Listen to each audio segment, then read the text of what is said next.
now, since we're talking about anxiety, the best way I know to teach you something is to be vulnerable, tell you the truth. I've had anxiety probably all of my life and didn't know I had it. Anxiety does not mean you're crazy. It means that there is something going on that you really don't know exactly how to handle.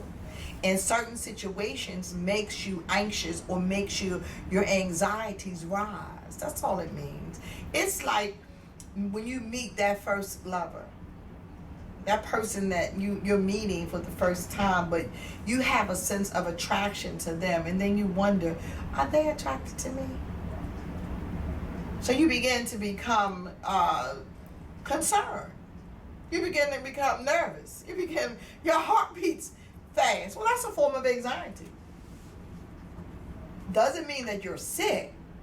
Doesn't mean that I'm sick. What it means is that I have anxiety over something that I have no control over. And there are those of us who need to know what's going to happen, how it's going to happen, when it's going to happen, why it's going to happen, and who it's going to happen with. So that's a form of generalized anxiety. That's a form of, that happens. It's a part of life. It's a part of life.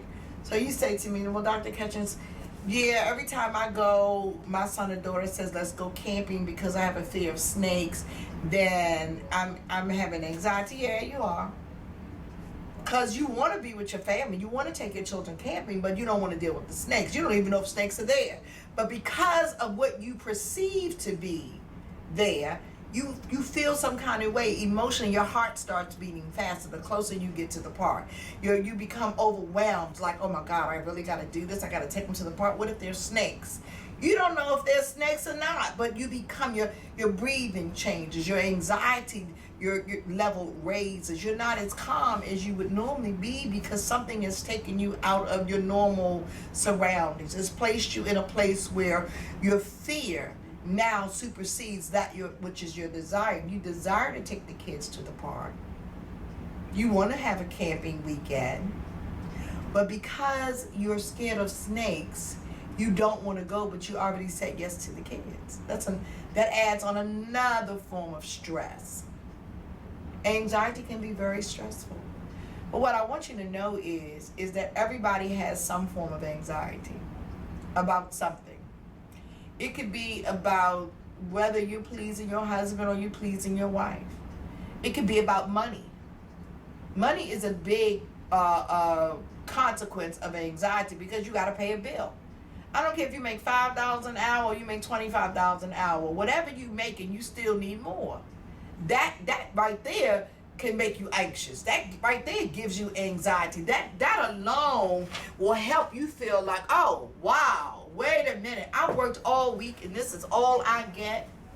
So let's use that one because that's a good one. Money is a good one. Money and relationships are good topics because all of us have to deal with that. All of us have to go through that. So let's just say you get your paycheck and your paycheck is really not what you want and you're so anxious about it because you feel like, oh God, what am I going to do? I worked all week. What am I going to do? How am I going to make this work? Oh my God, my note on my house is due. My car payment's due. My insurance is due. Let me just tell you, first thing you need to do is just calm down. Because whether you pay them or whether you don't, guess what? They still going to be due. You say, well, that's easy for you to say because you're not going to be in the street. No, it's not easy for me to say. No, it's not. I don't have a paycheck. But I still got a note. I still got a car payment. I still got a child. I still got a life. I still want to dress. I still want to do this. So and when anxiety rises at those moments, the reality has to set in that you've been in this place before. You've needed before. So how do you make your way out now? Why are you going to be all upset and all over the place because something's come up that you really are not prepared for?